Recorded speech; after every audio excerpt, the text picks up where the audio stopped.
நான் ஒன்று கேட்குறேன், அண்ணன் ஸ்டாலினோ இல்லைன்னா அவதார புருஷன் உதயநிதியோ இந்த 24 கட்சிக பேரையும் சொல்லட்டும், நான் நிறுவனமாக நடந்துடுறேன். சொல்லட்டும் கட்சிகளோட பேர்களை. ஆமாம், கூட்டணி கட்சிகளோட பேர் சொல்றதுக்கு அவருக்கு என்ன தயக்கம்? சொல்லுங்க. அவர் முழங்குவார். 24 கட்சிக பேரையும் சொல்லட்டும்.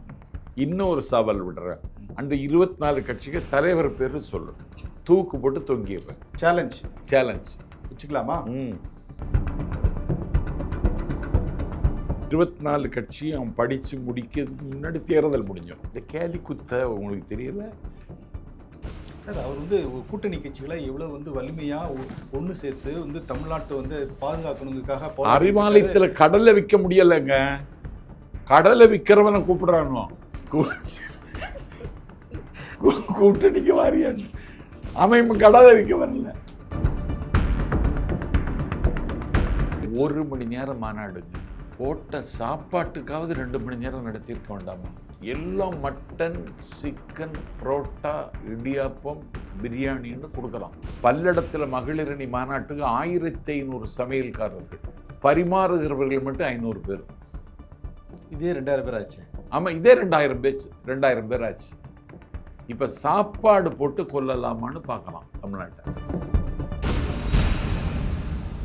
1 மணி நேரம் மாநாடுங்க. கிட்டத்தட்ட 5 நிமிடம் தான் அண்ணன் நேரு பேசினார். கட்சியினுடைய துணை பொதுச் செயலாளர் கனிமொழி பேசலை, திருச்சி சிவா பேசலை, ராஜா பேசலை, கட்சியினுடைய பொருளாளர் TR பாலு பேசலை. அப்போ இது என்ன மாநாடு? தொட்டில் கட்டி மாநாடுல உட்கார்ந்த காட்சிகளை எல்லாம் நான் சின்ன வயசில் பார்த்துருக்கேன். இடைவிடாமல் நடக்கும். காலையில இருந்து இரவு வரைக்கும் ஒவ்வொரு ஆளுக்கும் ஒவ்வொரு தலைப்பு கொடுப்பாங்க. நீ முந்தி நான் முந்தின்னு அந்த போட்டி போட்டுட்டு பேசுவாங்க. இன்னைக்கு 40 நிமிடம் தமிழ்நாட்டினுடைய முதலமைச்சர் பேசுறாரு. யாரும் கேட்குற மனநிலையில் அங்கே இல்லை. அவர் பேசிட்டே இருக்காரு, கூட்டம் கலைஞ்சிட்டே இருக்கு. ஒப்பாரி வச்சு அழாம வேற என்ன செய்யறது? தமிழ் படித்தவனுக்கு இருக்கிற தருக்கும் செருக்கும் வேற இவனுக்கு இருக்காது. நான் இதனால அரசியலில் நம்ம ஒரு புரட்டாவை கருதுறது இல்லை. நீ என்ன அலட்சியப்படுத்தினியா? அரண்மனைகள் ஆனாலும் அழைக்காமல் நான் போக மாட்டேன். நான் 100% சுயமரியாதைக்காரன். என் தகுதிக்கு உதயநிதியை புகழக்கூடிய அளவுக்கு காலம் என்னை கொண்டு விட்டதுன்னு ரொம்ப நாள் கவலையில் இருந்தேன். இன்னைக்கு அதிலிருந்து விடுபட்டு விடுதலையாகி வெளியே வந்து விட்டா இன்ப நீதியே நீங்கள் புகழ்ந்திருப்பீங்க, அதனால வாய்ப்பு கொடுக்காம விட்டாங்க. இல்லை, அப்படி கொண்டு விட்டுருவானு. திமுக தலைவர் திரு மு.க. ஸ்டாலின் அவர்கள் சொல்கிறாங்க, தமிழ்நாட்டில் நான் இருக்கிற வரைக்கும், திராவிட முன்னேற்ற கழகம் இருக்கிற வரைக்கும் தமிழ்நாட்டில் பாஜக உள்ள புகுந்துடவே முடியாது அப்படின்னு நேற்று திருச்சி மாநாட்டில் பேசுகிறாரு. நீங்கள் பூந்துட்டான் அப்படிங்கிறீங்க. பூந்துட்டாங்கல்ல, தெரியலையா உங்களுக்கு? அடுத்த கூட்டணி திமுக பிஜேபியை கூட வைக்கும்.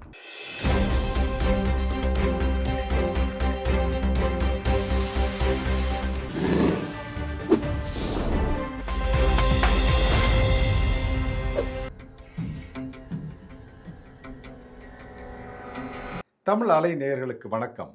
இன்றைய சந்திப்பில் நம்மோடு இணைந்திருப்பவர் தாவேகாவின் பரப்புரை செயலாளர் திரு நாஞ்சில் சம்பத் அவர்கள். வணக்கம் சார். வணக்கம். நல்லா இருக்கீங்களா சார்? நல்லா இருக்கேன். திருச்சியில் சிறுகனூர், அதாவது ரோமாபுரியுடைய வழிகள் எல்லாமே ரோமாபுரியை நோக்கி அப்படிங்கிற மாதிரி நேற்று சிஎம் பேசும்போது கூட சொன்னார். திருச்சியினுடைய வழிகள் எல்லாமே சிறுகனூரை நோக்கி அப்படின்னு அவ்வளோ பிரம்மாண்டமான ஒரு மாசை காட்டி அவங்க மீட்டிங் நடத்திருக்காங்க. நீங்கள் என்ன இப்படி சாதாரணமாக சொல்லிட்டீங்க? ஒப்பாரி வச்சு அழணும். நேற்றுக்கு நடந்த கூட்டத்துக்கு யாரு? எல்லா திமுக காரணம் ஒப்பாரி வச்சு அழணும். அவ்வளோ பிரம்மாண்டமாக நடத்திருக்காரு. ட்ராம்ப் வாக் பண்ணியிருக்கிறாரு. கிட்டத்தட்ட 1 மணி நேரம் மாநாடுங்க. போட்ட சாப்பாட்டுக்காவது 2 மணி நேரம் நடத்தியிருக்க வேண்டாமா? எல்லாம் மட்டன், சிக்கன், புரோட்டா, இடியாப்பம், பிரியாணின்னு கொடுக்கலாம். பல்லடத்தில் மகளிரணி மாநாட்டுக்கு 1500 சமையல்காரர்கள், பரிமாறுகிறவர்கள் மட்டும் 500 பேர். இதே 2000 பேர் ஆச்சு. ஆமாம், இதே 2000 பேர் ஆச்சு. இப்போ சாப்பாடு போட்டு கொல்லலாமான்னு பார்க்கலாம் தமிழ்நாட்டை. 1 மணி நேரம் மாநாடுங்க. கிட்டத்தட்ட 5 நிமிடம் தான் அண்ணன் நேரு பேசினார். கட்சியினுடைய துணை பொதுச் செயலாளர் கனிமொழி பேசலை, திருச்சி சிவா பேசலை, ராஜா பேசலை, கட்சியினுடைய பொருளாளர் TR பாலு பேசலை. அப்போ இது என்ன மாநாடு? இது 12வது மாநில மாநாடு. இது மாநில மாநாடுன்னு வேற சொல்கிறான். ஆமாம், தொட்டில் கட்டி மாநாடுல உட்கார்ந்த காட்சிகளை எல்லாம் நான் சின்ன வயசில் பார்த்துருக்கேன். இடைவிடாமல் நடக்கும். காலையில இருந்து இரவு வரைக்கும் ஒவ்வொரு ஆளுக்கும் ஒவ்வொரு தலைப்பு கொடுப்பாங்க. நீ முந்தி நான் முந்தின்னு அந்த போட்டி போட்டுட்டு பேசுவாங்க. இன்னைக்கு 40 நிமிடம் தமிழ்நாட்டினுடைய முதலமைச்சர் பேசுகிறாரு. யாரும் கேட்குற மனநிலையில் அங்கே இல்லை. அவர் பேசிகிட்டே இருக்கார், கூட்டம் கலைஞ்சிட்டே இருக்கு. ஒப்பாரி வச்சு அழாம வேற என்ன செய்யறது? அவங்க சொல்றாங்க திமுக கூட்டம் நடக்கு. சிறப்பு பேச்சாளர் யாருன்னா அந்த சாலமன் பாப்பையா பட்டிமன்றத்தில் ஒரு 25 வருஷமா ஒரு ஜோக்க சொல்லிட்டு இருக்கான். ராஜான்னு இருப்பேன், அவன் தான் சிறப்பு பேச்சாளர். VC குகநாதன், அவனை திரையுலகம் மறந்து 20 வருஷம் ஆயிடுச்சு. இப்போ இவனும் அவனை தூக்கிட்டு வரான். இன்னும் ஒருத்தன் யாருன்னு சொன்னால் நம்ம தராசு ஷியாம், அவரை கூப்பிட்டுட்டு வரானோ. என்ன எதுக்கு கூப்பிடுறீங்கன்னு அவர் கேட்குறாரு. வாங்க ரூபா தரணும்னு அவரை கூட்டிகிட்டு போயிட்டானோ. சரி கூட்டம் நடத்துகிறானோலான்னு பார்த்தா அம்பத்தூரில் ஒரு கல்யாண மண்டபத்துக்குள்ளே நடத்துகிறான் பட்டிமன்றம். அது பட்டிமன்றம் இல்லை, VC குகநாதன், பட்டிமன்ற ராஜா, இவர் தராஷி ஷியாமு, அப்துல் கலாமினுடைய உதவியாளர் என்று நம்பப்படுகிற பொன்ராஜ், 4 பேரும் பேசுகிறாங்க. அது என்ன நம்பப்படுகிற? இல்லை, அவருக்கு இப்படி ஒரு நிலைமை வந்ததா கலாம்கா பொன்ராஜுக்கு, இல்லைன்னா திமுகவுக்கு இப்படி ஒரு நிலைமை வந்ததான்னு தெரியல. யார் பாடையை தூக்குதுங்கிறதுல தான் போட்டியாக இருக்கு. திமுகவில் 4 பேர் வரமாட்டான், இப்படி 4 பேர் வருவான். இன்னைக்கு பாரிஸில் அண்ணாமலை அரங்கத்தில் அண்ணன் ஸ்டாலின் பிறந்த நாள் நடக்குது. சிறப்பு பேச்சாளர் யாருன்னா VIT விஸ்வநாத். இதெல்லாம் வந்து திரு நாஞ்சில் சம்பத் அவர்கள் ஒரு மனசில் ஒரு காழ்ப்புணர்ச்சியோட பேசுகிறார் அப்படின்னு எடுத்துக்கல. எனக்கு யாருக்கு மேலே காழ்ப்புணர்ச்சி? நீங்கள் தான் உங்களை அறிவித்திருவிழா கூப்பிடுறதுல வந்து கடுப்பில் இருக்கீங்களே. அறிவித்திருவிழாவுக்கு கோப்பம் அதனால நீங்கள் தாவேக்காவுக்கே போனீங்க. எனக்கு வந்து வாய்ப்பு கொடுக்கல பேசுறதுக்கு. அதனால் அறிவித்திருவிழாவுக்கு கூப்பிடலைங்கிறது அவங்களுக்கு அழிவு காலம் நெருங்கி விட்டதுங்கிறதுக்கு அடையாளம். என்ன கூப்பிடலைன்னா எனக்கு ஒன்றும் இல்லை. நான் தமிழ் படித்தவன், நான் எதுக்கு பயப்படுறேன்? தமிழ் படித்தவனுக்கு இருக்கிற பெருமிதமும் தமிழ் படித்தவனுக்கு இருக்கிற தருக்கும் செருக்கும் வேறையவனுக்கு இருக்காது. நான் இதனால் அரசியலில் நான் ஒரு பொருட்டாவே கருதுறதில்லை. நீ என்ன அலட்சியப்படுத்தினியா? அரண்மனைகள் ஆனாலும் அழைக்காமல் நான் போக மாட்டேன். நான் 100% சுயமரியாதைக்காரன். ஏன் தகுதிக்கு உதயநிதியை புகழக்கூடிய அளவுக்கு காலம் என்னை கொண்டு விட்டதுன்னு ரொம்ப நாள் கவலையில் இருந்தேன். இன்றைக்கி அதிலேருந்து விடுபட்டு விடுதலையாகி வெளியே வந்து விட்டா இன்ப நீதியே நீங்கள் புகழ்ந்துருப்பீங்க, அதனால் வாய்ப்பு கொடுக்காம விட்டாங்க. இல்லை, அப்படி கொண்டு விட்டுருவானோ. பூமிதானப்பட்டின்னு சேலம் மாவட்டத்தில் ஒரு கிளை செயலாளர், அவனுக்கு பேர் பூமிநாதன். அவன் என்ன செய்துட்டான்? திமுகவை விட்டு விலகுகிறேன்னு அறிவிச்சுட்டான். ஏன்னு கேட்டால் இன்னும் இன்ப நிதிக்கும் பல்லக்கு தூக்க சொல்லுவோன்னு போல இருக்கு, அதனால பயந்து நான் வெளியேறேன்னா. ஒரு பூமிதானப்பட்டி திமுக செயலாளர் பூமிநாதனுக்கு இருக்கிற உணர்ச்சி நாஞ்சில் சம்பத்துக்கு இருக்கக்கூடாதா? ஆனால் அங்கே கூட்டணி கட்சிகள் எல்லாமே கடுமையாக திமுகவை கொண்டு வரணுங்கிறதுக்காக. ஆமாம், 24 கட்சி. இது ஒரு டெம்போவில் ஏற்றலாம் இந்த 24 கட்சி. நான் ஒன்று கேட்குறேன், அண்ணன் ஸ்டாலினோ இல்லைன்னா அவதார புருஷன் உதயநிதியோ இந்த 24 கட்சிக்கு பேரையும் சொல்லட்டும், நான் நிறுவனமாக நடந்துடுறேன். சொல்லட்டும் கட்சிகளோட பேர்களை. ஆமாம், கூட்டணி கட்சிகளோட பேர் சொல்றதுக்கு அவருக்கு என்ன தயக்கம்? சொல்லுங்க. அவர் முழங்குவார். 24 கட்சிக்கு பேரையும் சொல்லட்டும். இன்னொரு சவால் விடுறேன், அந்த 24 கட்சிக்கு தலைவர் பேர் சொல்லட்டும்.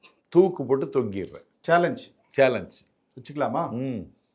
என்ன ஒரு முதலமைச்சரை பார்த்து நீங்கள் இவ்வளோ இதாக பேசுகிறீங்க, இதெல்லாம் எங்களால் கேட்டுட்டு இருக்க முடியாது. அது ஒரு அந்த 24 கட்சி அவன் படித்து முடிக்கிறதுக்கு முன்னாடி தேர்தல் முடிஞ்சிடும். இந்த கேலி குத்த உங்களுக்கு தெரியல சார்? அவர் வந்து கூட்டணி கட்சிகளை எவ்வளோ வந்து வலிமையாக ஒன்று சேர்த்து வந்து தமிழ்நாட்டை வந்து பாதுகாக்கணுங்கிறதுக்காக அறிவாலயத்தில் கடலை விற்க முடியலைங்க. கடலை விற்கிறவனை கூப்பிடுறானோ.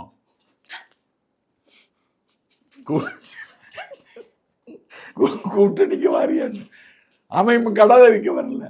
இல்லை, இதெல்லாம் கேட்கறதுக்கு ரொம்ப நல்லா இருக்கு. ஆனால் இருந்தாலும் ஒரு ஒரு முதலமைச்சராக வந்து எவ்வளோ பொறுப்புணர்வோட அவர் வந்து தமிழ்நாட்டை காக்கணுங்கிறதுக்காக, பாருங்க, அதாவது பாசிச பாஜக வந்து பூந்துடக்கூடாது அப்படிங்கிறதுக்காக எவ்வளோ எல்லா கட்சிகளும் அரவணைத்து அரவணைத்து ஆட்சி அவன் தான் புகுந்துட்டானுங்க. அவன் புகுந்துட்டான். நாளைக்கு விளையாடுறான். மோடி வர்றாரு, லெக்கிஸ் எல்லாம் போட்டுட்டு நாளைக்கு பிரமாதமாக வருவார். அடுத்து அமித்ஷா வருவார். அவர் வந்து திமுக தலைவர் திரு மு.க. ஸ்டாலின் அவர்கள் சொல்கிறாங்க, தமிழ்நாட்டில் நான் இருக்கிற வரைக்கும், திராவிட முன்னேற்ற கழகம் இருக்கிற வரைக்கும் தமிழ்நாட்டில் பாஜக உள்ளே புகுந்துடவே முடியாது அப்படின்னு நேற்று திருச்சி மாநாட்டில் பேசுகிறாரு. நீங்கள் பூந்துட்டான் அப்படிங்கிறீங்க. பூந்துட்டாங்கல்ல, தெரியலையா உங்களுக்கு? அடுத்த கூட்டணி திமுக பிஜேபியை கூட வைக்கும். அடுத்த கூட்டணி. ஆமாம். இந்த இவர் தான் இப்போ இவனுக்கு பெரும்பான்மையை தாங்கிக்கிட்டு இருக்கிறது நம்ம சந்திரபாபு நாயுடு. அவர் மகிழ்ச்சியாக இல்லை அந்த கூட்டணியில். ஏன்னா நிதிஷ்குமாருக்கு வந்த ஆபத்து இவருக்கும் வந்துட்டு வாய்ப்பு உருவாக்கிடுவானு. அதனால மத்திய அமைச்சராக போகிறான்னு சொல்லி தகவல் இருக்கு. யார்? நிதிஷ்குமார். ஆமாம், நிதிஷ்குமார் மத்திய அமைச்சராக்கிடுவாங்க. ஒரு ஸ்டேட் லீடரை, ஒரு சோசியலிஸ்ட் அவரை. யார்? நிதிஷ்குமார். அவரை இப்படி பண்ணிட்டானோ. இல்லை, ஒரு மாநில முதலமைச்சராக இருக்கிறத விட ஒரு நாட்டுக்கே அமைச்சராக இருக்கிறது வந்து ஒரு உயர்ந்த பதவி தானே. நீங்கள் மாநில முதலமைச்சர்னா ஒரு மாநிலத்துக்குள்ளே அடங்கிக்குவாங்க. ஒரு கேபினெட் மினிஸ்டர் அப்படிங்கும்போது ஒரு நாட்டிற்கே அவர் தானே. அப்போ மாநில முதலமைச்சரை விட மத்திய அமைச்சர் உயர்ந்ததுன்னு நீங்கள் கருதுகிறீங்க? இல்லை, ஒரு மாநிலத்துக்கு ஒரு பட்ஜெட் போடக்கூடிய ஒரு அமைச்சராக இருக்கிறத விட ஒரு நாட்டிற்கே ஒரு பட்ஜெட்டை போடக்கூடிய. சார், ஒரு மாநிலத்துக்கு முதலமைச்சர்னா ஒரு தேசிய இனத்துக்கு தலைவன் அவன். அதுல எங்கேயும் மாறுபாடு. கட்சி தலைவர்னு பார்க்காதீங்க. கட்சி தலைவர் அந்த பீகார் மக்களினுடைய நம்பிக்கை அவன். சரி, அவனை கொண்டு போய் காயடிச்சு மத்திய மந்திரி ஆக்கியிருக்கீங்க. நீங்க எல் முருகன் மத்திய மந்திரி, யாருக்கு தெரியும்? இல்லை, அவர் வந்து இணை அமைச்சர் தானே. நான் சொல்றது கேபினெட் அமைச்சர் கொடுக்க. கேபினெட் அமைச்சர்கள் பேரெல்லாம் சொல்லுங்க, எத்தனை பேருக்கு தெரியும்? மத்திய அமைச்சராக இருந்த சிவராஜ் சிங் சவுகான் கூட இப்போ வந்து அமைச்சராக தான் இருக்காரு கேபினெட் மினிஸ்ட்ரியில. ஆமா, அப்படிதான் இருக்காரு. ஆமா, அவர் ஒரு விவசாயத்துறை அமைச்சர். நாடு முழுக்க அவரை தெரியுது. இல்லைங்க, அவர் வந்து பிரைம் மினிஸ்டர் கேண்டிடேட்னு இருந்தாரு சிவராஜ் சவுகான். வந்து மோடி அத்வானிக்க செலெக்ஷன் அவரு தான். இல்ல, மோடிக்கு பிறகு வந்து வேணா அவர் இருக்காமே தவிர, மோடி இருக்கிற வரைக்கும் அவர் பேர் தானே இருக்கு. இவரையே கொண்டு வரணும்னு அத்வானி விரும்பினாரு. அத்வானி விரும்ப முடியாது, கட்சி தான் விரும்பணும் சார். அத்வானி தான் சார் கட்சி. இல்ல, பாஜக வந்து அது கட்சியில் உள்ள முக்கிய நிர்வாகிகள் எல்லாம் முடிவெடுக்கணும்ல. இவர் ஒருத்தர் ஆசைப்பட்டு நடக்குமா? அத்வானி தான் அந்த கட்சி. கேட்டீங்களா? அத்வானி கடப்பாறை எடுத்துட்டு போகலைன்னா இவனை பிச்சை பாத்திரம் தான் வச்சுட்டு நிற்கணும். சரியோ தவறோ அந்த இடத்துக்கு அவர் வந்தார், கொண்டு வந்தார். பிரைம் மினிஸ்டர் கேண்டிடேட்டுங்கிற உயரத்துக்கு அவர் வந்தார். இன்னைக்கு அவரை என்ன செய்துட்டாங்க, இருக்காரா இல்லையான்னு தேடுற மாதிரி ஆக்கி வச்சுட்டாங்க. இல்லை, அவருக்கும் ஏஜ் ஆயிடுச்சு இல்லையா? ஏஜ் ஆயிடுச்சு. தாஜ்மஹாலுக்கு ஏஜ் ஆயிடுச்சுன்னு இடிச்சிருவீங்களா? கட்டடம் வேற, மனுஷன் வேற இல்லையா? இல்லை, உயிருள்ள பொருளுக்கும் ஒரு உயிரற்ற பொருளுக்கும் வித்தியாசம் இருக்கு இல்லையா? நீங்க தமிழ் கற்றறிந்த ஒரு தலைவர். நீங்க ஒரு கட்டிடத்தோட ஒரு மனுஷனை ஒப்பிட்டு பேச முடியாது இல்லையா? நான் கேட்குறேன், அவரை விட ஒரு பார்லிமெண்டரியன் பிஜேபியில் இருக்கானா? இருக்கலாம். வைகோ கூட பெரிய பார்லிமெண்டரியன் தான். அதுக்காக வந்து தமிழ்நாட்டு கொடுக்க முடியுமா? இல்ல, வைகோ கூட ஒரு பெரிய பார்லிமெண்டரியன் தான். அதுக்காக தமிழ்நாட்டு முதலமைச்சர் பதவி அவர் தூக்கி கொடுக்க முடியுமா? இல்ல, கொடுத்தா வாங்குற இடத்துல அவர் இருக்காரா? அவர் வாங்குவாரு, கொடுக்கணும் இல்லையா? கொடுத்தா வாங்குற இடத்துல அவர் இருக்காரா? அவர் வாங்கிக்குவார் சார், சந்தோஷமா வாங்கிக்குவார் அவர். என்ன பாருங்க, காதர் மீதினுக்கு மயக்கம் வந்துட்டு. யாருக்கு? காதர் மீதினுக்கு. அறிவாலயத்தில் கிறிஷோடங்கிற தூக்கிட்டு போகிறாங்க சத்தியம். நாளைக்கு ஒவ்வொருத்தரையும் தூக்குவாங்க. திமுக தூக்கிடு எல்லாத்தையும். ஆமாம், வைகோக்கு இந்த பெரிய ஆபத்து இருக்கு, தூக்க போகிறாங்க. ஒரு 4 தொகுதியை தாண்டி இவனும் ஜெயிக்க மாட்டான் இந்த கூட்டணி. இல்லை, கிரீஷோடங்கிற என்ன விரும்பினார்? அவர் ஆட்சியில் பங்கு, அதிகாரத்தில் பங்கு, கிட்டத்தட்ட ஏற்கனவே வாங்கின தொகுதியோட அதிக தொகுதி வேணும்னு விரும்பினார். இல்லை, அவர் விரும்பினார். அவர் திமுகவில் இருக்கிறது விரும்பலைங்க. அவர் தாவேக்கா கூட பேசினதான் சொன்னார். இல்லை, தாவேக்காவை அவர் விரும்பினார். தாவேக்கா என்ன செஞ்சிடுச்சு, எனக்கு தான் பெரிய கோயிங் ஆன் சர்ப்ரைஸ். தன்னுடைய தனித்தன்மையும் தன்னுடைய மகத்துவத்தை தாவேக்கா இதில் நிரூபிச்சிருக்கு. அதாவது யாருமே வரலன்னு இப்படி ஒரு டயலாக் சொல்றீங்க. அப்படி கிடையாது. அப்படின்னா நாங்கள் ஒரு கூட்டணிக்காக நாங்கள் ஒரு பேச்சுவார்த்தைக்குன்னு சொல்லி ஒரு குழு போட்டிருப்போம். எங்கள் தலைவர் போட்டிருப்பார். அப்போ வருவான், பேசுறதுக்கு வருவான். லெட்டர் பேடு கட்சியாவது வரும். நாங்கள் குழுவை போடலை. யாரும் உங்களை அப்ரோச் பண்ணல, அதனால நீங்கள் குழு போடலை அப்படின்னு எடுத்துக்கலாமா? யாருமே உங்களை அப்ரோச் பண்ணல, அதனால குழு போடலை. யாராவது கூட்டணின்னு ஒரு குழு போட்ட எங்கிட்ட 4 பேர் குழு போட்டதானே நாங்கள் அதுக்கான மூவ் எடுப்போம். ஒரு குழுவை போட்டு நாஞ்சல் சம்பத்தில் ஒரு ஆள், ஆதவர்ஜனன், என்கிட்டயே புதிய தமிழன் கிருஷ்ணசாமி என்கிட்ட பேசினார். நான் ஒரு பரப்புரை செயலாளர், நான் இந்த மாதிரி அதிகார மட்டத்தில் நான் எப்போதும் இயங்குது எனக்கு உடன்பாடு இல்லை. அவர் என்கிட்ட பேசுகிறாரு. புதிய தமிழகம் கிருஷ்ணசாமிக்கு நானும் எனக்கு எந்த சம்பந்தமும் இல்லை. அவர் எப்படி இருக்கீங்க சம்பத்துன்னு கேட்குறாரு. அப்போ நமக்கு ஆயுள் கூடும் போல் இருக்க, இவரே நமக்கு எப்படி இருக்கீங்கன்னு கேட்குறாருன்னு சொல்லி நான் மகிழ்ச்சி அடைஞ்சேன். அவருக்கு இங்கே வரணும்னு விருப்பம். இப்படி ஒரு 4 பேர் விரும்புவாங்க, பேசிகிட்டு இருக்காங்கன்னு சொல்லும் பொழுதே தகவல் வந்துட்டு இருக்கும். அதுக்கே நாங்கள் இடம் கொடுக்கலையே எங்கள் தலைவர். ஆனால் நீங்கள் முதல்ல பேசும்போது விக்கிரவாண்டி மாநாட்டில் சொல்லும்போதே சொன்னீங்க, எங்கள் கூட யார் அலைன்ஸ் வராங்களோ அவங்களுக்கு ஆட்சியில் பங்கு, அதிகாரத்தில் பங்குன்னு ஏன் அப்போ சொல்லணும்? நீங்கள் கூட்டணி குழு போடலை, ஓகே ரைட்டு, நீங்கள் வந்து யாரையும் வர வைக்க விரும்பலைன்னா எதுக்கு மாநாட்டில் அப்படி பேசணும்? ஆட்சியிலையும் பங்குதாரம், அதிகாரத்திலையும் பங்குதாரம்னு எல்லாம் வளவிருச்சிங்க, யாருமே வரலன்னு இப்போ இப்படி ஒரு கதையை சொல்லுங்கள். டெமோக்ரஸி, ஜனநாயகம் என்கிற வானத்தை விஜய் இந்த ஆட்சியில் பங்கு, அதிகாரத்தில் பங்கு என்று அறிவித்ததன் மூலம் அழகாக்கி இருக்கிறார். சரி, ஏன்னா ரொம்ப அழகாக்கி இருக்காரு, நாங்கள் ஏற்றுக்கிறோம். கேளுங்க, திமுக ஆட்சியில் பங்கு, அதிகாரத்தில் பங்குங்கிறது ஒத்துக்கிடாது. நேற்று எங்கள் தலைவர் மகளிர் சிறப்பு மகாநாட்டில் பேசுகிற பொழுது இதெல்லாம் நீ எப்படி, உனக்கு இதுக்கு எங்கே நிதி இருக்குன்னு நாளைக்கு கேட்க ஆரம்பிப்பாங்க. ஓப்பனாகவே சொன்னார், ஸ்டாலினுக்கே டாக்ஸ் கொடுக்கறது சர்க்கார்னார். மந்திரிகளுக்கு 10%,